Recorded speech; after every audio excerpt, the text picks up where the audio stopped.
name of freedom of expression, they are doing utter nonsense. So they are writing things or making paintings or sculptures which go totally inimical to the spirit of our heritage.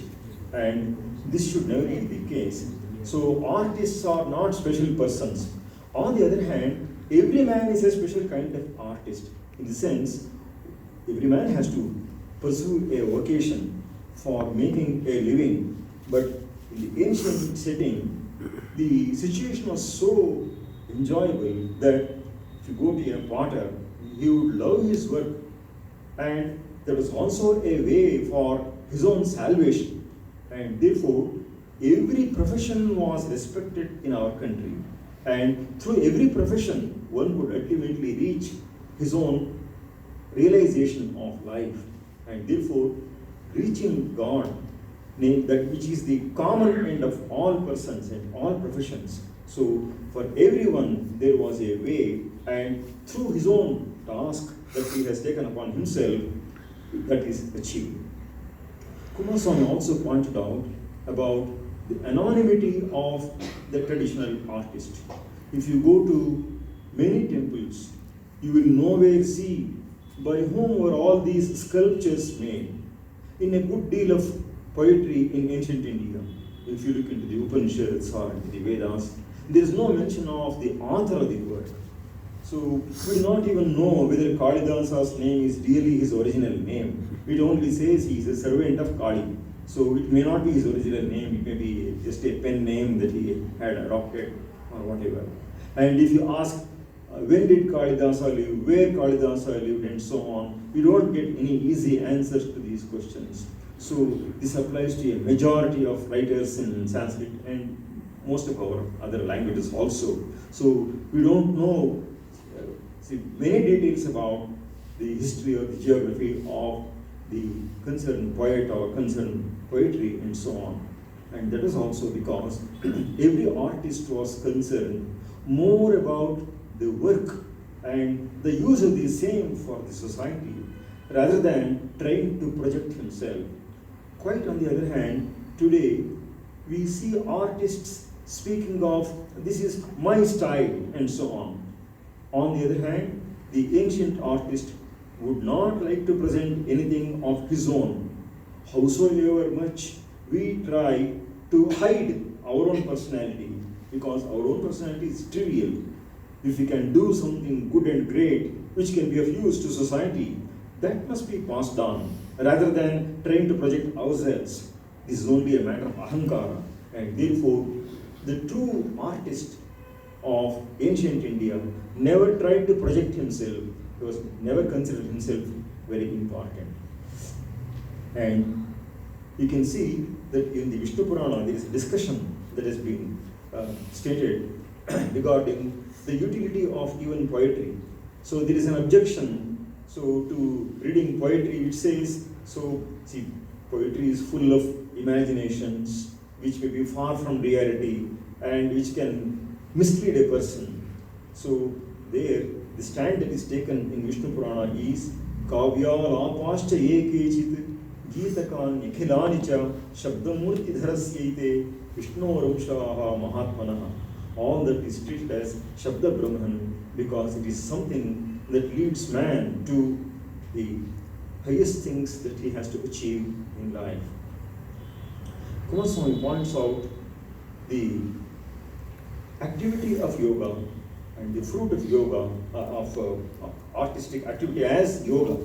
So both in the process of the preparation of a work of art and in the reaping of the benefits by others, it is something comparable to yoga.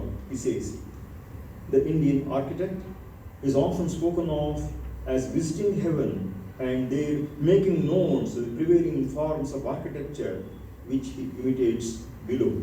This is another sutra that is given.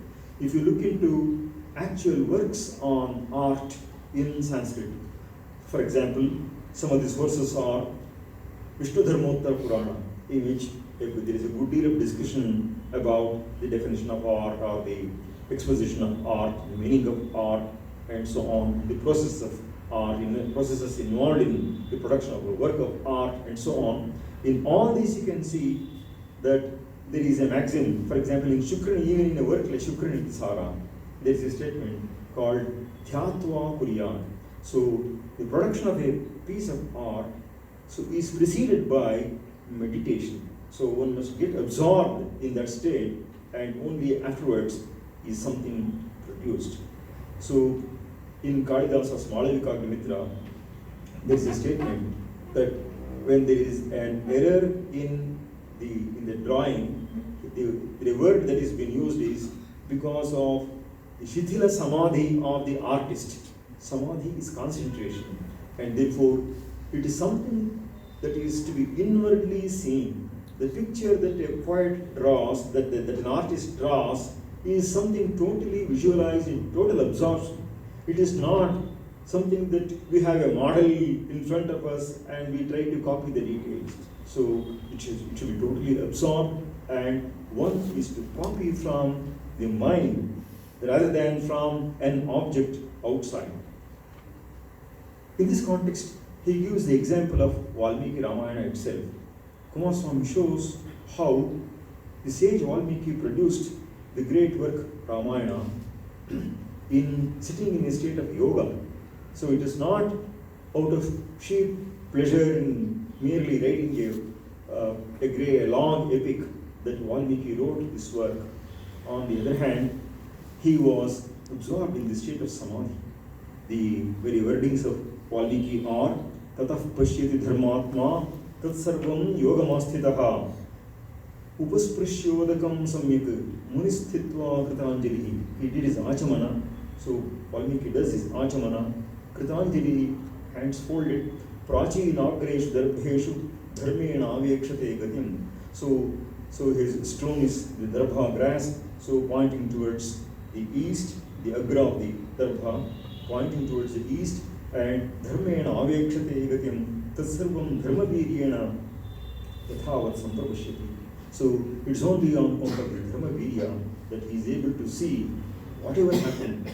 Pura yat tatra nirvrittam panav amalakam yatha. As clear as a piece of amalaka, what's called nellikai in Kannada. So in the hand, tatsarvam tattvato drishtva dharmena samahatmiti. So it is only through this being in the state of yoga that Valmiki wrote this great epic.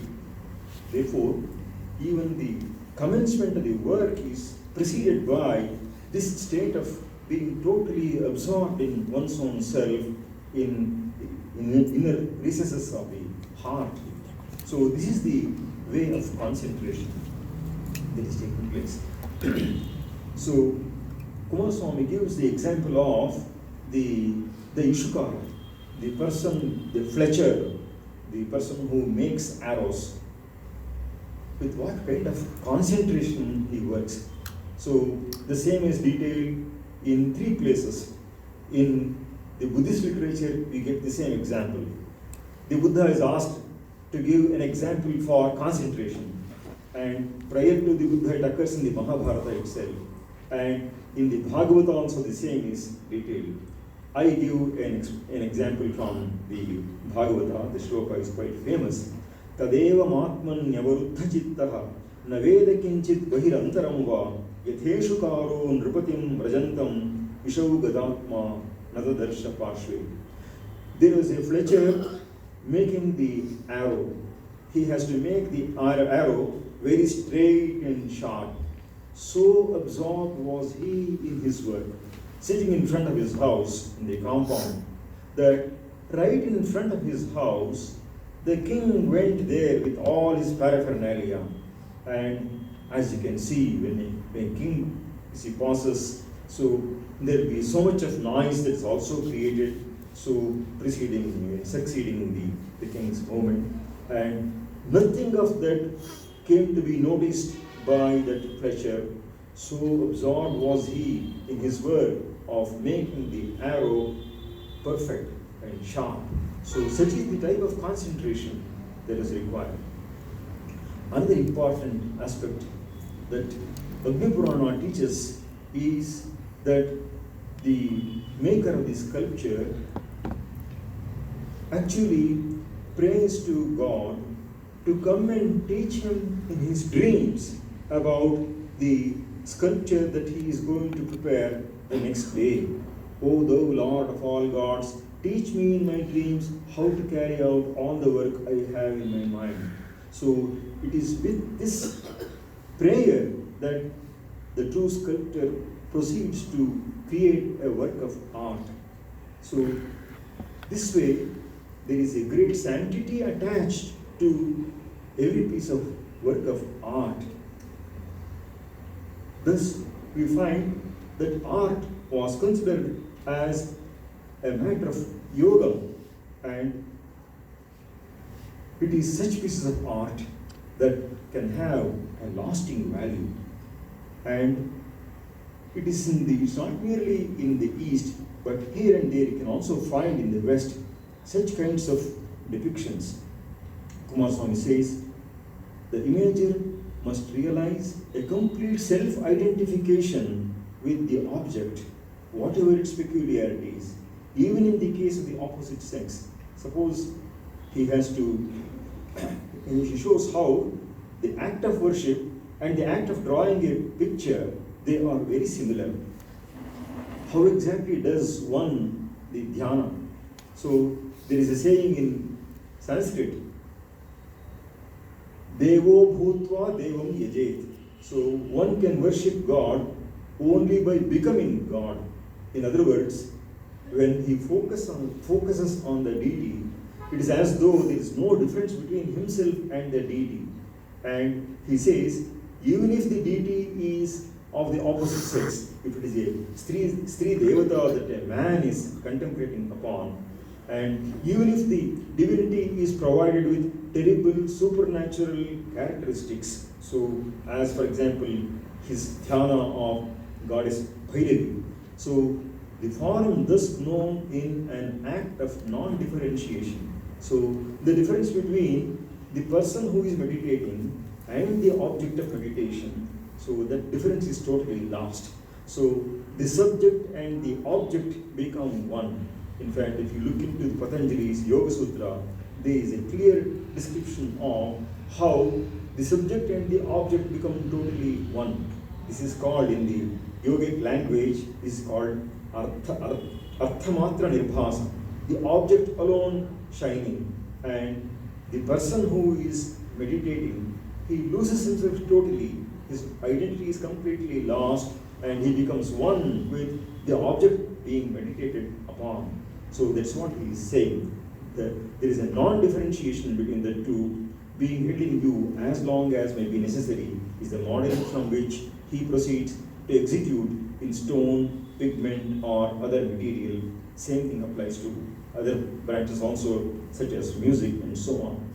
This kind of tadatmya is stressed by artists like Leonardo da Vinci and Dante also. Dante says, who paints a figure if he cannot be it, cannot draw it? That is to say, there should be such a total absorption. It has been said, even of, for example, an actor. So an actor goes on the stage and does not imitate the character that he has to show. On the other hand, he just becomes that part, that role. The person who acts the role of Rama or even of Ravana becomes so totally identified with the role that he forgets himself. And therefore, this kind of a total absorption is what is involved in the case of any production of true art. I must also draw attention to the actual picturization of one piece of art so that Coomaraswamy gives. So that is regarding the dance of Shiva in Chidambaram. So he takes up a beautiful piece of Nataraja in the place called Tiruvalangadu, which is there in Madras Museum even to this day, and he gives a description of that and an interpretation of this dance. So The book itself is called Dance of Shiva. It is written sometime in 1918, so as early as that, when Coomaraswamy was hardly 40 years old. So he was born in 1877, he was 41 when he wrote this work, and you can see this type of maturity in his analysis of the Dance of Shiva. So Dr. Meera sang one verse at the beginning, and it is this verse that has been described by Ananda Coomaraswamy. He says, placing the mother of the three worlds upon a golden throne, studded with precious gems, Shulapani and Shiva dances on the heights of Kailasa, and all the gods gather around him. Saraswati plays on the veena, Indra on the flute, Brahma holds the time-marking cymbals, Tala. Lakshmi begins a song, Vishnu plays on a drum, and all the gods stand round about. Gandharvas, Yakshas, Patagas, Uragas, Siddhas, Sadhyas, Vidyadharas, Amaras, Apsarasas, and all the beings dwelling the three worlds assemble there to witness this celestial dance and hear the music of the divine choir at the hour of twilight. This is called the Pradosha Tandava of Shiva. The kind of close observation that Coomaraswamy used to make of every piece of sculpture, I can give you an illustration of this very piece. You can see how carefully he is in observing. Shiva dancing, the Nataraja Murti, he gives a description, having 4 hands with braided and jeweled hair, of which the lower locks are whirling in the dance, is jata. In his hair may be seen a wreathing cobra, there is a sarpa, a skull, so there is a kapala, and the mermaid figure of Ganga. There is also a Ganga on his head. Upon it rests the crescent moon, the Kalamurti Chandra, and it is crowned with a wreath of cassia leaves, is Arkapatra there. In his right ear, he wears a man's earring, a woman's in the left, is Ardhanarishwara, and therefore the features of his body, masculine towards the right of the body, and feminine towards the left. He is adorned with necklaces and armlets, a jeweled belt, anklets, bracelets, finger and toe rings. The chief part of his dress consists of tightly fitting breeches, and he wears also a fluttering scarf and a sacred thread.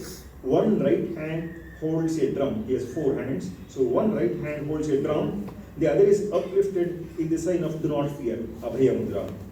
And one left hand holds fire, so there is Agni in one hand. The other points down to the demon Muyalaka or Apasmara, a dwarf holding a cobra. In the hand of the Apasmara Murti is a cobra. The left foot is raised. There is a lotus pedestal, so from which springs an encircling glory, Tiruvasi, that is lost in that Madras museum, fringed with flame, so it's a flame, all around a flame, and touched within by the hands holding the drum and the fire. So on the right hand there is a drum, on the left hand there is a fire, and the circle that is drawn, so the 2 ends are touched by the 2. The images are of all sizes, rarely if ever exceeding 4 feet in total height on the Nataraja. He gives, he considers 3 aspects of this dance, and he also refers to the Nadanta dance of Shiva. And he says, he refers to what are called the Panchakrityas of Lord Shiva. The 5 Krityas are Srishti, Sthiti and Laya, and also Anugraha and Tirodhana. Srishti is creation, Sthiti is sustenance or maintenance, and Laya is dissolution. And apart from these 3, there are 2 more. Anugraha is showing the favor to the devotee, and Tirodhana is withholding his true nature from a person who doesn't deserve that. So this is called Panchakritya. So Coomaraswamy refers to that. So our Lord is the dancer who, like the heat latent in firewood, diffuses his power in mind and matter and makes them dance in their turn. The dance, in fact, represents its 5 activities called Panchakritya, namely Srishti, Sthiti and Samhara, and Tirobhava and Anugraha. So all these are noted very clearly. And he has access both to the Tamil sources and the Sanskrit sources. So he quotes from some Tamil sources like Unmai Vilakkam. So it says, creation arises from the drum. The drum is symbolic of creation. Protection proceeds from the hand of hope. His Abhaya Mudra gives that is the one that shows sthiti. And the fire proceeds from the fire proceeds destruction. The fire in the left hand. So there is for samhara. And the foot held aloft gives release. So they raise the foot, so that gives the moksha, the anugraha. It will be observed that the fourth hand points to the lifted foot, the refuge of the soul. So this way, he gives an interpretation of the dance of Shiva, so in a threefold manner. So he also makes a refer to the Tiruvasi, or the Omkara, and this he also refers to the dance of Shiva, wherein the Akshara, inseparable from the Omkara, is called Ardhamatra, or the fourth letter of Pranava. It's also called Chaturtham and Turiyam.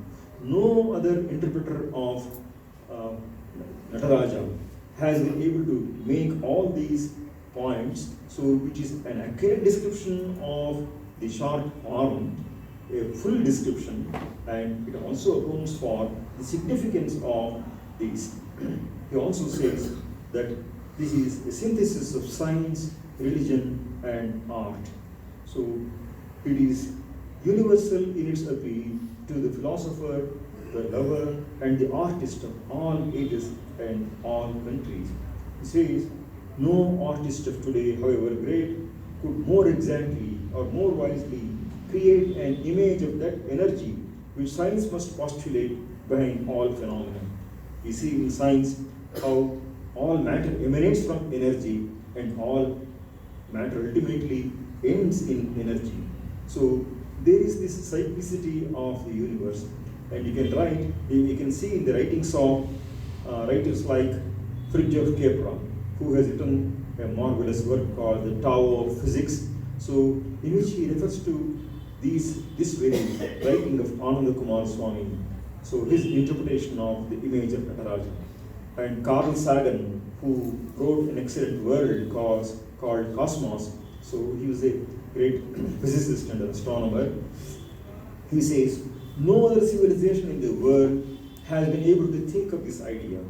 If you look into the Bible or the Quran, Islam and Christianity, all that they can think of is the creation of the world, say something like some 4,000 years ago, and the world coming to an end shortly. So it's typically called Christ coming tomorrow, which that tomorrow is, nobody knows. Okay, so or in Islam there is a last day of judgment. Similar, the Abrahamic faiths all have similar patterns, but it's only in India that there is this conception of what is called the cyclicity of universe, namely Srishti, Sthiti, and Laya, repeating itself again and again and again and again. So this is also called in science the theory of pulsating universe, or the Big Bang theory.